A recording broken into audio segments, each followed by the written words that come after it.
Jammu and Kashmir Bharat का एक अभिन्न हिस्सा है जो अक्सर चर्चाओं में बना रहता है। चर्चाओं का अक्सर कारण होता है आतंकवाद या टेररिज्म, पर इस बार जम्मू एंड कश्मीर का चर्चा में होने का कारण है उसको मिलने वाला statehood. Recently Jammu and Kashmir में इलेक्शन कंडक्ट कराए गए जिसमें एक ह्यूज वोटर टर्नआउट सामने आता हुआ दिखा, और जैसा कि आपको एक वादा प्रोवाइड किया गया था जम्मू एंड कश्मीर के लोगों को कि उन्हें वापस से स्टेटहुड प्रोवाइड कराया जाएगा, तो उसकी डिमांड और तेजी पकड़ती हुई आपको दिख जाती है। 5 अगस्त 2019 को जब आर्टिकल 370 को एब्रोगेट किया गया था तो जम्मू एंड कश्मीर से स्टेटहुड भी छीन लिया गया था, और वादा किया गया था कि जब नॉर्मलसी वापस आ जाएगी, जब सिचुएशन नॉर्मल दिखने लगेगी जम्मू एंड कश्मीर के अंदर, तो वापस से उसे स्टेटहुड प्रोवाइड करा दिया जाएगा। फिलहाल ही में हुए इलेक्शंस का सफलतापूर्वक कंडक्ट करवा पाना यह खुद में ही एक बहुत बड़ा जस्टिफिकेशन है कि शायद नॉर्मलसी की तरफ हम बढ़ चुके हैं। इसलिए जम्मू एंड कश्मीर में हो रही स्टेटहुड की डिमांड आपको और तेजी से बढ़ती हुई दिखती है। इस वीडियो के अंदर हम डिस्कस करने की कोशिश करेंगे कि क्या सच में जम्मू एंड कश्मीर को स्टेटहुड प्रोवाइड करना चाहिए, और अगर करना चाहिए तो क्यों करना चाहिए और किस किस बेसिस पे करना चाहिए, what are the reasons behind it. इससे पहले हम इस वीडियो को शुरू करें, आपको बताना चाहूंगा आपके लिए खुशखबरी आई है। दिवाली के पावन अवसर पर आप हमारे ऑनलाइन कोर्सेज खरीद सकते हो मात्र 49,999 रुपीज में, और रिकॉर्डेड लेक्चर्स खरीद सकते हो मात्र 19,999 रुपए में।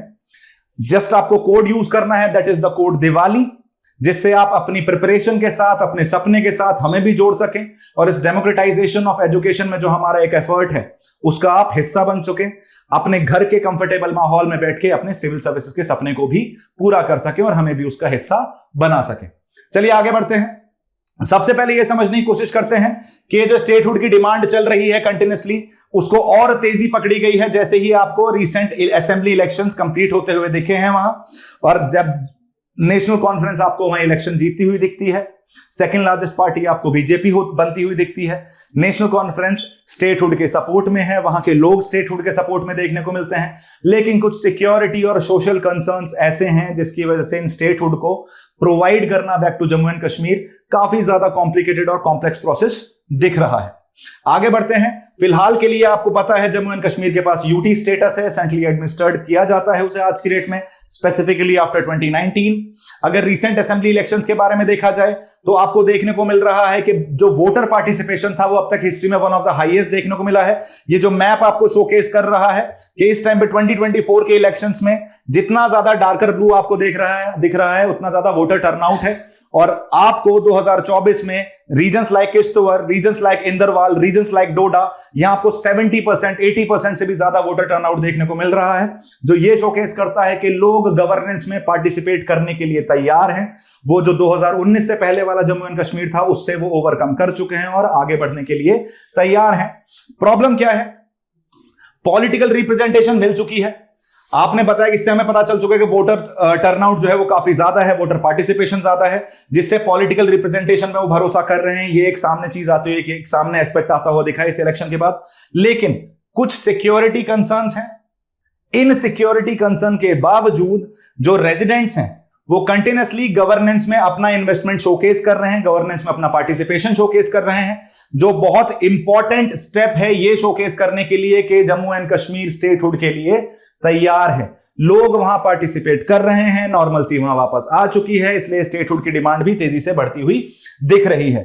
जैसा कि ये मैंने पहले भी दिखाया, आपको शोकेस कर रहा है कि इस बार जो जम्मू एंड कश्मीर के इलेक्शंस थे उसमें उम्मीद से ज्यादा आपको टर्नआउट होता हुआ दिखा, जिससे ये देखने को मिल रहा है कि जम्मू एंड कश्मीर के लोग आज की डेट में भारत के गवर्नेंस पर्सपेक्टिव से जोड़ने के लिए तैयार हैं। लेकिन वो ये भी डिमांड कर रहे हैं कि सेंटर के हाथ में उनका कंट्रोल ना रहे, उनके पास एक डिसेंट्रलाइज्ड स्टेट लेजिस्लेटिव असेंबली होनी चाहिए। अगर देखा जाए करंट पॉलिटिकल क्लाइमेट, काफी ज्यादा एस्पेक्ट्स हैं। जम्मू एंड कश्मीर खुद में ही बहुत बड़ी कॉम्प्लेक्स प्रॉब्लम है, बहुत इतनी ज्यादा कॉम्प्लिकेटेड प्रॉब्लम है कि उसका कोई एक सॉल्यूशन नहीं हो सकता, उसमें स्टेटहुड भी शामिल है। केवल स्टेटहुड प्रोवाइड कराने से आप कश्मीर की दिक्कतों को, कश्मीर के इश्यूज को सॉल्व नहीं कर सकते, but definitely it would be a step in a right direction अगर सिक्योरिटी पर्सपेक्टिव को मेंटेन किया जा सके, लोगों की राइट टू लाइफ को प्रोटेक्ट किया जा सके, वो भी बहुत इंपॉर्टेंट है सेंट्रल गवर्नमेंट के लिए। जो पॉलिटिकल क्लाइमेट है वो काफी ज्यादा कॉम्प्लेक्स बना हुआ दिखता है। बहुत सारी रीजनल पार्टीज हैं, स्पेसिफिकली वैसे तो 2 ही रीजनल पार्टीज हैं जो आपको डोमिनेट करती हुई दिखती हैं। One is PDP, that is led by Mufti, and the second is national conference, the Abdul Abdullah वंश। जो तीसरी पार्टी आपको पिक्चर में आती हुई दिखती है वो बीजेपी है, जिसकी वोट परसेंटेज आपको, जिसमें सीट परसेंटेज आपको जम्मू रीजन में रिलेटिवली थोड़ा ज्यादा देखने को मिलता है। कश्मीर वैली में बीजेपी उतना अच्छा परफॉर्म नहीं कर पाती है। ये तीनों ही पार्टीज अपने अलग अलग एजेंडास के साथ फंक्शन करती हैं। बीजेपी का एजेंडा आपको पता है, एक देश में दो निशान दो संविधान नहीं चलेंगे, और कहीं ना कहीं उसी पर्सपेक्टिव को लेके उन्होंने 370 का एब्रोगेशन भी किया है। और बीजेपी की वो एज ओल्ड आइडियोलॉजी जो थी वो रिवोकेशन ऑफ आर्टिकल 370 की ही थी। आज की डेट में हमें यह भी देखने को मिल रहा है, जितना ज्यादा डाइवर्सिटी मुझे देखने को मिल रही है इस रीजन के अंदर, तो जरूरी है कि डिफरेंट जितनी भी सोशल कम्युनिटीज आपको देखने को मिल रही हैं उनका इंक्लूसिव पर्सपेक्टिव देखने को मिलना चाहिए। ज्यादा से ज्यादा लोगों को आप गवर्नेंस में पार्टिसिपेट करा सको, रिप्रेजेंटेशन उनका इंप्रूव करा सको। अगर ये दोनों चीजें नहीं कर पा रहे हो तो स्टेटहुड देने का कोई फायदा नहीं है, और स्टेटहुड के बारे में सोचने का भी कोई फायदा नहीं है। तो first is inclusive governance, second is representative governance. अगर ये दोनों चीज मेक श्योर कर सकते हैं तो डेफिनेटली आपको मूव करना चाहिए टुवर्ड्स द स्टेटहुड। ये मेजर पार्टीज आपको देखने को मिल रही हैं। कांग्रेस का प्रेजेंस आपको इस बार काफी ज्यादा कम दिखा है जम्मू एंड कश्मीर के अंदर। जो दो पार्टीज जिन्होंने डोमिनेट किया है इस बार, that is national conference and BJP. तो अब्दुल्ला का वापस से आपको राइज देखने को मिला है इस इलेक्शन के अंदर। अगर सिक्योरिटी कंसर्न्स देखे जाएं तो आपको पता है Jammu and Kashmir cross border terrorism से कंटिन्यूअसली सफर करता हुआ दिखता है since the time of 1990s। 1987 में जम्मू एंड कश्मीर के एक इलेक्शन हुए जिसमें एक मुस्लिम फ्रंट बना। अपोजिशन में थे कांग्रेस और एनसी साथ में। जैसे इस बार आपको अब्दुल्लाज और गांधीज का एक कोएलिशन देखने को मिल रहा था, ऐसा ही 1987 के इलेक्शन में देखने को मिल रहा था। अपोजिशन में लड़ रहा था मुस्लिम फ्रंट। मुस्लिम फ्रंट को लगभग 21% वोट मिले, इस कोएलिशन को लगभग 26% वोट मिले, लेकिन उस 21% वोट के बावजूद मुस्लिम फ्रंट को केवल 4 सीट मिली, जिसमें से आप एक सीट को जिन्होंने जीता था उनका नाम डेफिनेटली जानते होंगे, जिनका नाम है सैयद अली शाह गिलानी। इस वजह से डिसकंटेंटेड होके कि उनके साथ धोखा हुआ है इस इलेक्शन में, उनके साथ धांधलेबाजी हुई है, मुस्लिम फ्रंट ने पूरी तरीके से उस असेंबली को डिस्कार्ड किया, उसमें पार्टिसिपेट करने से मना कर दिया। और वहां से शुरुआत होती हुई दिखती है JKLF की, Jammu and Kashmir liberation front की, जिसमें बिट्टा कराटे और यासीन मलिक जैसे लोग आपको देखने को मिल जाते हैं। 1990 से कश्मीरी पंडित्स का जेनोसाइड हुआ है, उनका एक्सोडस हुआ। वहां से आपको जम्मू एंड कश्मीर में क्रॉस बॉर्डर टेररिज्म बढ़ता हुआ दिखा, जो प्रॉक्सी वॉर जिसे हम बोलते हैं, क्योंकि पाकिस्तान रियलाइज कर चुका था कि एक्चुअल कन्वेंशनल वॉर से तो वो इंडिया से नहीं जीत सकता, तो उन्होंने एक प्रॉक्सी पर्सपेक्टिव राइज किया जिसे हम क्रॉस बॉर्डर टेररिज्म की तरह देखते हैं। और वही पर्सपेक्टिव आज की डेट में भी आपको सस्टेन करता हुआ दिखता है। वो क्रॉस बॉर्डर टेररिज्म आज की डेट में भी एक बहुत बड़ा मेजर इशू बना हुआ है। तो ये सब मैंने इसलिए बताया क्योंकि हमारे लिए अभी भी है कि जो सिक्योरिटी इशूज अभी अभी बने हुए हैं, रिसेंट में आपने देखा डोडा में अटैक हुआ, राजौरी में अटैक हुआ, इवेंचुअली पूंछाब में आपको अटैक होता हुआ दिखता है। रिसेंटली वायलेंस हुआ और मिलिटेंट एक्टिविटीज देखने को मिल रही है मुझे गैंडरबल किलिंग्स में, मतलब जहां बेसिकली आपको माइग्रेंट वर्कर्स फंक्शन करते हुए दिख रहे थे। इसके लिए आपको यह समझने की जरूरत है कि 370 आर्टिकल जब हटाया गया था तो 35A आर्टिकल जो है, हमारा 35A आर्टिकल जो है, जो रेजिडेंशियल स्टेटस डिफाइन करता है जम्मू एंड कश्मीर में, उसमें भी चेंजेस लाए गए थे और कहीं ना कहीं कॉमन इंडियंस को भी कश्मीर में जाके काम करने की परमिशन मिली थी, थोड़ा सा फ्रीडम मिली थी उस चीज की, लेकिन वो एक्सेप्ट नहीं हो पा रहा है। और जब माइग्रेंट वर्कर्स पे अटैक होते हुए दिखेंगे तो इकोनॉमिक एक्टिविटी इंपैक्ट होती हुई दिखेगी, वहां का गवर्नेंस पर्सपेक्टिव इंपैक्ट होता हुआ दिखेगा, वहां की डेवलपमेंट पर्सपेक्टिव्स इंपैक्ट होते हुए दिखेंगे। तो सिक्योरिटी कंसर्न्स आज भी बहुत बड़ा मुद्दा बना हुआ है, जो एक मेजर चैलेंज है कि अगर प्रोवाइड करा दिया स्टेटहुड और उन्हें ऑटोनॉमी प्रोवाइड करा दी तो क्या सिक्योरिटी सिनेरियो मेंटेन रह पाएगा, या जो पिछले 5 साल में हमने क्रॉस बॉर्डर टेररिज्म को कंट्रोल करने में मेहनत की है या जो एफर्ट्स दिए हैं वो सारे नलिफाई हो जाएंगे और वापस से आप बैक टू स्क्वायर वन पहुंचेंगे, जहां आपको टेररिज्म और पत्थरबाजी कश्मीर में वापस से राइज होती हुई दिख सकती है। इस इशू को एड्रेस करने के लिए सबसे पहले इफेक्टिव लॉ और एनफोर्समेंट एजेंसीज चाहिए, कम्युनिटी का एंगेजमेंट चाहिए, जिससे स्टेबल एनवायरमेंट बन सके और स्टेटहुड प्रोवाइड कराया जा सके। मतलब आसान भाषा में पहले शांति चाहिए। अगर सिक्योरिटी सिनेरियोज बिगड़े रहेंगे तो किसी भी तरीके से स्टेटहुड प्रोवाइड नहीं कराया जा सकता। तो militancy is one of the major hurdle in providing statehood to Jammu and Kashmir. Economic opportunities देखते हैं। इकोनॉमिक अपॉर्चुनिटीज में वैसे तो हम जब कश्मीर को देखते हैं तो हम केवल टूरिज्म, हॉर्टिकल्चर और हाइड्रो पावर के पर्सपेक्टिव से देख रहे हैं, लेकिन it is not limited to just these things. हम जनरली बोलते हैं, जैसे हम कोल की बात करें, भारत के अंदर 4 तरह के टोटल जो कोल हैं हमारे पास वो 4 टाइप्स के हैं, एंथ्रासाइट, बिटुमिनस, लिग्नाइट और पीट। हमारे यहां एंथ्रासाइट जो हाईएस्ट कार्बन कंटेंट वाला जो कोल है वो केवल कश्मीर में देखने को मिलता है, और मेजोरिटी ऑफ द जो आपको कोकिंग कोल की तरह यूज होता हुआ दिख रहा है आयरन स्टील प्लांट में, वो एंथ्रासाइट कोल ही है। तो एंथ्रासाइट का ओनली सोर्स हमारे पास जम्मू एंड कश्मीर है। थोड़े टाइम पहले आपको लिथियम रिजर्व्स भी जम्मू एंड कश्मीर से देखने को मिल गए थे। तो ये दोनों चीजें खुद में ही बता रही हैं कि not just about the horticulture और टूरिज्म, रिसोर्स पर्सपेक्टिव से भी इकोनॉमिक डेवलपमेंट के लिए कश्मीर कितना ज्यादा इंपॉर्टेंट है, जम्मू एंड कश्मीर कितना ज्यादा इंपॉर्टेंट है, और कितनी इकोनॉमिक अपॉर्चुनिटीज आपको वहां देखने को मिल जाती हैं। अगर इन सबके साथ लेवरेज किया जाए इन सारे सेक्टर्स को, तो कहीं ना कहीं आप इकोनॉमिक ग्रोथ और स्टेबिलिटी देखेंगे जम्मू एंड कश्मीर के अंदर। सस्टेनेबल डेवलपमेंट पे फोकस रहना चाहिए, क्यों? क्योंकि हिमालयन इकोसिस्टम है तो इकोलॉजिकली फ्रेजाइल है, तो हमें यह भी समझने की जरूरत है कि डेवलपमेंट के नाम पे कहीं ना कहीं एनवायरमेंट को ना भूला जाए। सस्टेनेबल एफर्ट्स देंगे, सस्टेनेबल डेवलपमेंट पे फोकस करेंगे तो एनवायरमेंट और डेवलपमेंट को साथ में लेके चल पाएंगे। इंफ्रास्ट्रक्चर के इंप्रूवमेंट पे फोकस करना है, जिससे रीजन की जो अपील है for the investment perspective, for the economic growth, वो भी आपको बढ़ती हुई दिखे। ये परसेंटेज वाइज हॉर्टिकल्चर है फ्रेश फूड जेएनके के अंदर। एप्पल सबसे ज्यादा प्रोड्यूस करता हुआ दिखता है जेएनके, बट आपको इस माइंडसेट से निकलने की जरूरत है कि जम्मू एंड कश्मीर केवल वॉलनट्स और एप्पल के लिए नहीं जाना जाता, सैफरन के लिए नहीं जाना जाता, it is also known for other resources, और टूरिज्म तो आपको सर्टेनली उसकी पिक्चर में आता हुआ दिख ही जाता है। आगे बढ़ते हैं। अगर इकोनॉमिक अपॉर्चुनिटीज देखी जाए तो सर्टेनली आपको जो एग्रीगेट ग्रोथ रेट दिख रहा है आपको 7.53% है स्टेट का, और आपको हर एवरी ईयर आपको जो टोटल इकोनॉमी का साइज है वो आपको इंक्रीज होता हुआ दिख रहा है। साथ के साथ जब हम बोलते हैं कि टूरिज्म की बात की जाए कि टोटल नंबर ऑफ टूरिस्ट आपको कितने आते हुए दिखते हैं, तो इवेंचुअली 2014 से 2020 तक आपको सडनली वो डिप करते हुए दिखे थे, और उसके बाद से आज की डेट में टूरिज्म इंडस्ट्री वापस से ग्रो करना शुरू कर चुकी है जम्मू एंड कश्मीर की, जो कहीं ना कहीं नॉर्मलसी की सूरत को बयां करती है, नॉर्मलसी को शोकेस करने में हेल्प करती है।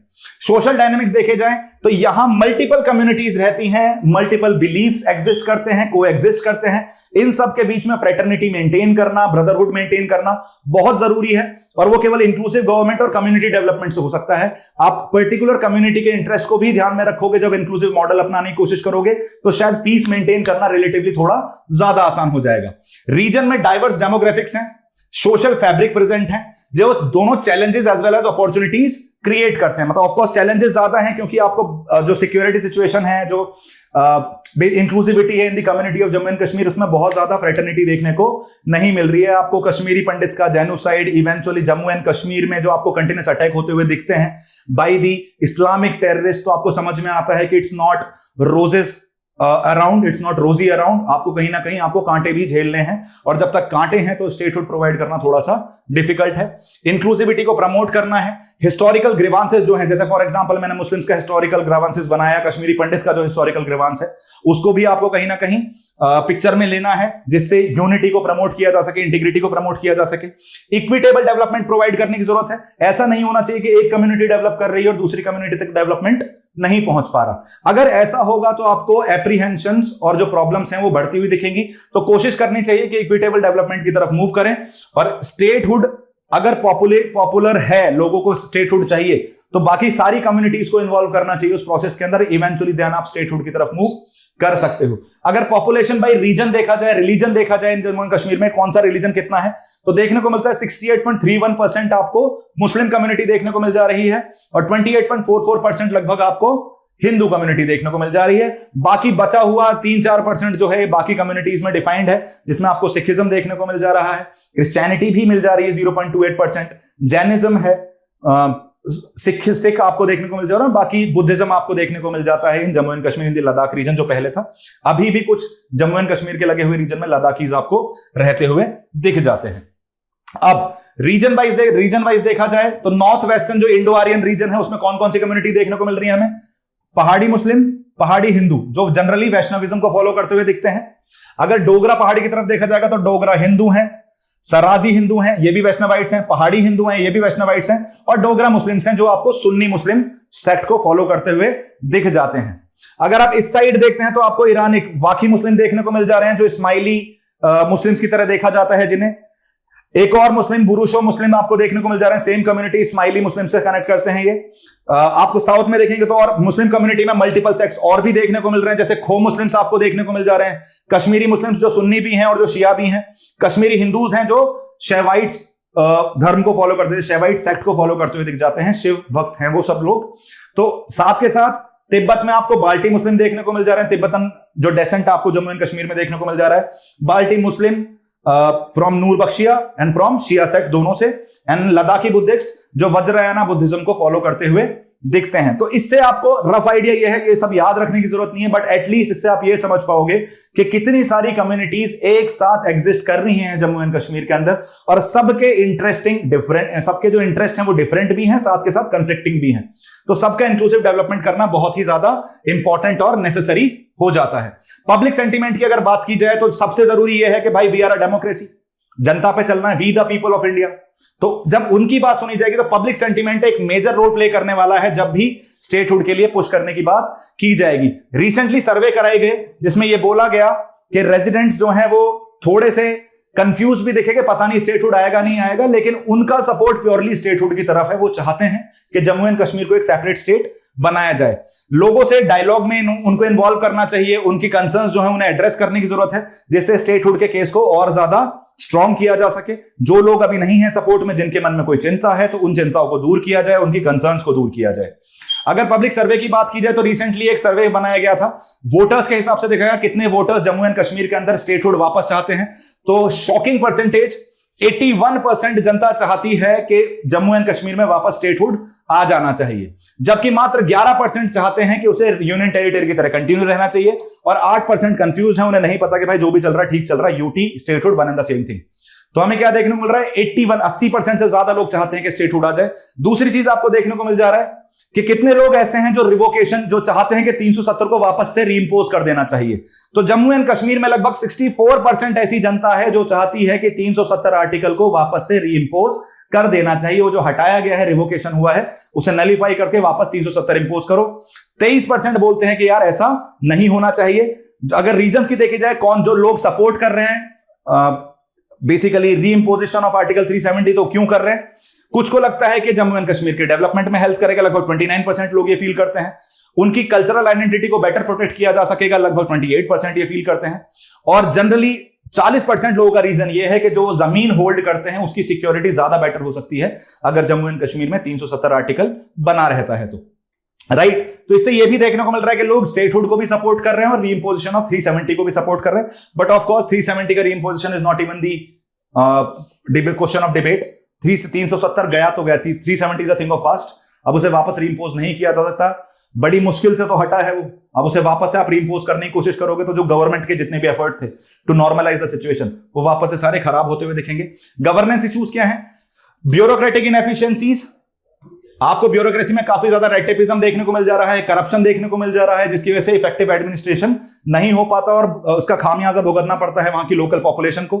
जरूरत है कि वहां के इंस्टीट्यूशंस को स्ट्रेंथन किया जाए, ट्रांसपेरेंसी को प्रमोट किया जाए, जिससे ट्रस्ट और कॉन्फिडेंस में बनाया जा सके लोगों के दिमाग में सरकार को लेके। साथ के साथ जब ट्रांजिशन होगा यूनियन टेरिटरी से टू स्टेटहुड, तो वो इजी और ग्रेजुअल ट्रांजिशन होना चाहिए, और वो तभी हो सकता है जब उसमें ट्रांसपेरेंसी मेंटेन की जाए। गवर्नेंस को रिफॉर्म करने की जरूरत है जिससे पब्लिक का कॉन्फिडेंस इंक्रीज हो, और जब उनका कॉन्फिडेंस सरकार के ऊपर इंक्रीज होगा तो उनकी जो बेसिकली चिंताएं हैं, जो कंसर्न्स हैं, वो भी आपको कम होती हुई ऑटोमेटिकली दिख जाएंगी।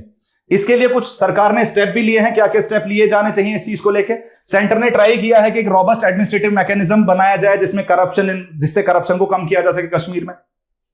बेसिक सर्विसेज को रूल बेस्ड तरीके से लोकल लोगों तक पहुंचाया जा सके, जिसमें लोकल लीडर्स को भी इन्वॉल्व किया गया है।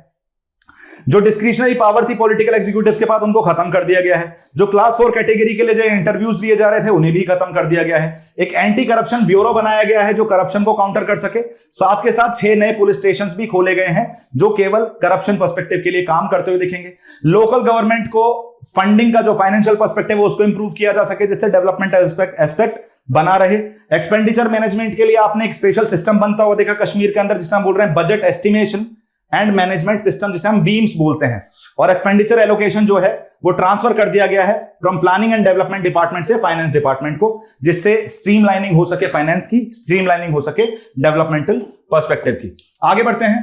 कंक्लूजन में हमें यह समझने की जरूरत है कि जम्मू एंड कश्मीर की रेडीनेस जो है स्टेटहुड के लिए, वो एड्रेस करनी तो जरूरी है, लेकिन उसके साथ साथ और भी बहुत सारे इश्यूज हैं, चाहे वो सिक्योरिटी इश्यूज हो, चाहे वो करप्शन का इशू हो, चाहे वो गवर्नेंस का इशू हो, चाहे वो कम्युनिटी के इंक्लूसिविटी का इशू हो, उन सबको भी रिजॉल्व करने की जरूरत है।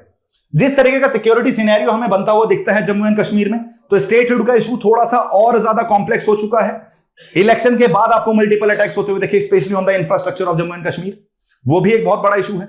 तो सर्टेनली अगर सिचुएशन ऐसी रहेगी तो प्रॉब्लम आ सकती है। लोगों को शांत करो, लोगों को कॉन्फिडेंस जीतो, गवर्नेंस में पार्टिसिपेट करवाओ और मेक श्योर करो कि security perspective, right to life protected रहे वहां लोगों की। अगर कोई लोग वहां जा रहे हैं तो उनको जान की चिंता ना करनी पड़े अपनी, right. This was all about Jammu and Kashmir statehood perspective. ऐसे ही वीडियो के लिए जुड़े रहिए हमारे साथ चहल एकेडमी में। Subscribe to our YouTube channel. Thank you so much guys and have a good day.